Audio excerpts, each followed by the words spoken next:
નમસ્કાર વિદ્યાર્થી મિત્રો, આજે આપણે ઘાતાંકના નિયમમાં નિયમ નંબર 3 કે ઘાતના ઘાતનો નિયમ. હવે આપણે નિયમ નંબર 3 શીખીએ કે ઘાતના ઘાતનો નિયમ. તો ઘાતના ઘાતના નિયમ શું છે કે ઘાતનો ઘાત શોધવા માટે તે જ આધાર પરના ઘાતાંકનો ગુણાકાર કરવામાં આવે છે. તમને ઘાતનો ઘાત આપ્યો હોય તો જે આધાર આપ્યો હોય એ આધાર ઉપર જે બંને ઘાતાંક આપ્યો હોય એનો ગુણાકાર કરવાનો.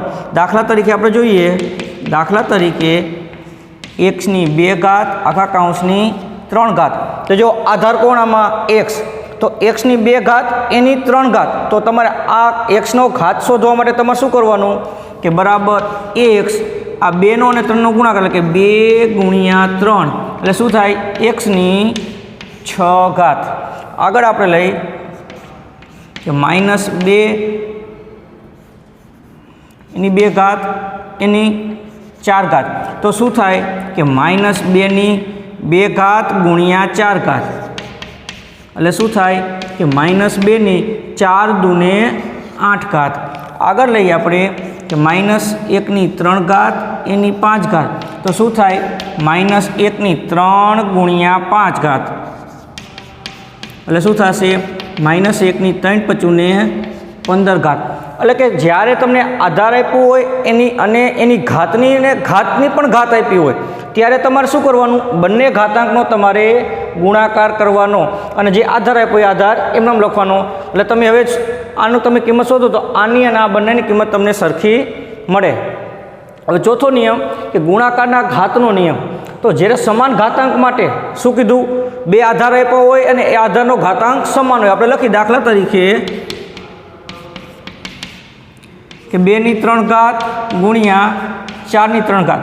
શું કીધું, સમાન ઘાતાંક માટે આમાં ઘાતાંક 3 આમાં ઘાતાંક 3 સમાન ઘાતાંક માટે બરાબર 2 ઘાત સ્વરૂપનો ગુણાકાર. હવે તમે આ બંનેની કિંમત શોધો અને જે તમને ગુણાકાર મળે એ બંને આધારના ગુણાકારના ઘાતાંક જેટલો મળે એટલે કે આ બંનેના આધારનો તમે ગુણાકાર કરો તો બંનેનો આધાર કેટલો છે તો કે 2 ગુણ્યા 4.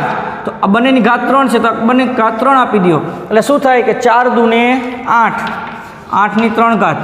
તમે આટલું લખી શકો કે 2 ગુણ્યા 4 આખા કૌંસની 3 ઘાત. આપણે છઠ્ઠામાં આ રીતનું જ આવતું.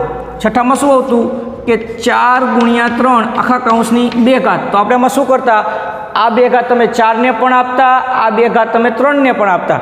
સાતમામાં આનાથી ઊંધું છે કે 4 ગુણ્યા 3 તમને આપ્યા છે તો તમારે શું કરવાનું કે આ 4ની આ 2 ઘાત રહ્યા 4ની પણ છે, આ 2 ઘાત રહ્યા 3ની છે. તો આપણે શું કરીએ આમાં કે 4ની 2 ઘાત ગુણ્યા 3ની 2 ઘાત. હવે તમને આ જ આપ્યું હોય કે 4ની 2 ઘાત ગુણ્યા 3ની 2 ઘાત, 2 ની 3 ઘાત 4 ની 3 ઘાત આ જ છે બરાબર. તો તમે શું કરવાને કે 4 ગુણ્યા 3 આખા કૌંસની 2 ઘાત, 4 ગુણ્યા 3 આખા કૌંસની 2 ઘાત. એવી રીતે બીજું આપ્યું તમને કે y ની 2 ઘાત ગુણ્યા x ની 2 ઘાત બરાબર. તો તમારે શું કરવાનું, y ગુણ્યા x આખા કૌંસની 2 ઘાત એટલે કે y ગુણ્યા x આખા કૌંસની 2 ઘાત. આ રીતે તમે ગુણાકારના ઘાતના નિયમ પ્રમાણે કે તમે જુઓ તો કે આધાર અલગ અલગ હોય પણ જો ઘાતાંક સરખા હોય તો તમે બંને આધારનો ગુણાકાર કરી અને ઘાતાંક તમે આપી શકો.